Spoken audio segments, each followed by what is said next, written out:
வணக்கம் வீவர்ஸ், இந்த பதிவில் பன்னீர் கோல்டன் பேக் எப்படி செய்யறதுன்னு பார்ப்போம் வாங்க.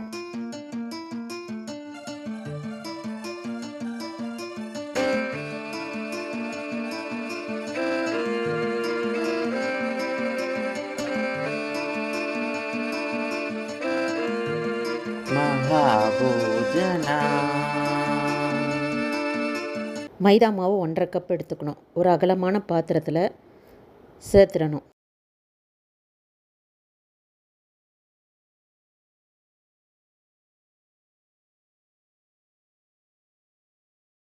சால்ட்டு 3/4 ஸ்பூன் எடுத்துக்கணும். நல்லா கலந்து விடணும். திட்டமாக தண்ணி ஊற்றி பிசைஞ்சு விடணும்.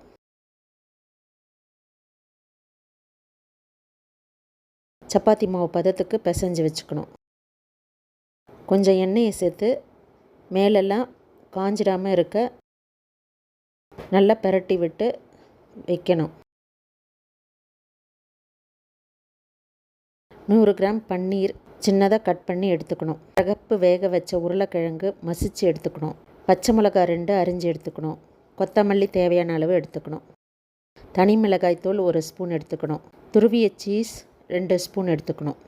அடுப்பில் ஒரு வாணலியை வச்சு 1.5 குழிக்கரண்டி எண்ணெய் விடணும். இஞ்சி பூண்டு பேஸ்ட்டு சேர்க்கணும். வதக்கணும். பன்னீரையும் பச்சை மிளகாயும் சேர்த்து வதக்கணும். நிறம் கோல்டு கலரில் வந்ததும்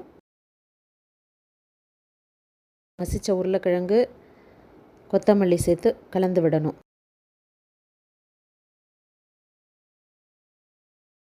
மிளகாத்தூள் சேர்க்கணும்.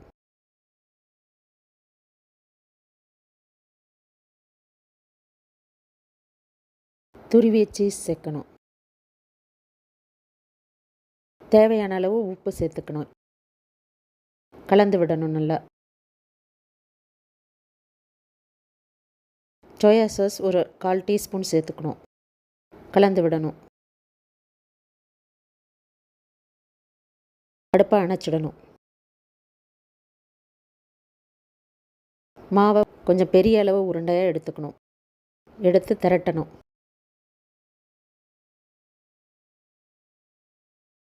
கொஞ்சம் அகலமாகவே திரட்டணும்.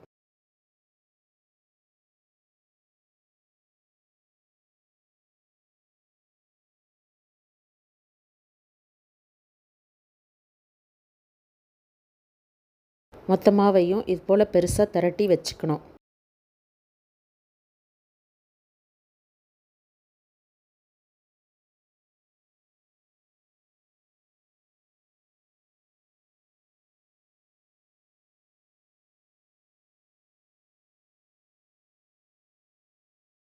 அடுப்பில் தவாவை வச்சு ஒவ்வொரு சப்பாத்தியும் போட்டு எடுக்கணும்.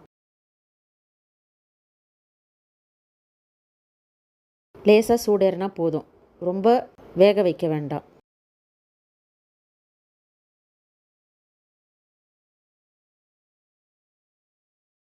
ஒரு கிண்ணத்தில் 1 ஸ்பூன் மைதா மாவை சேர்த்துட்டு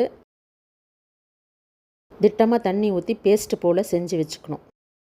வேக வச்சு எடுத்த இந்த சப்பாத்தியை 2ஆக கட் பண்ணி வச்சுக்கணும்.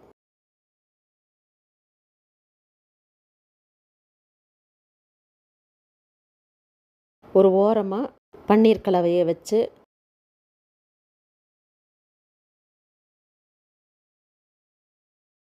எல்லாத்தையும் சேர்த்து மூடி முதல்ல பார்க்கணும் சரியாக வருதான்னு. அதுக்கப்புறம்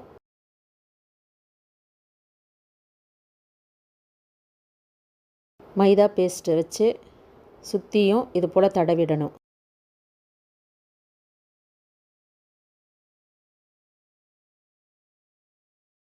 அதுக்கப்புறம் மடித்து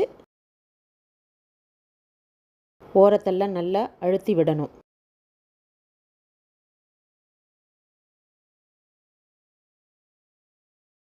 வாணலியில் எண்ணெயை விட்டு சூடானதும் ஒவ்வொன்றா பொரித்து எடுக்கணும்.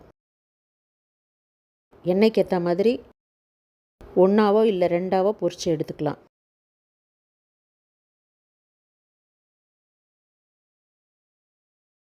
அவ்வளோதான், கோல்டன் பேக் தயார். வியூவர்ஸ், இந்த பதிவு பிடிச்சிருந்தா லைக் பண்ணுங்கள், ஷேர் பண்ணுங்கள், சப்ஸ்கிரைப் பண்ணுங்கள். நன்றி.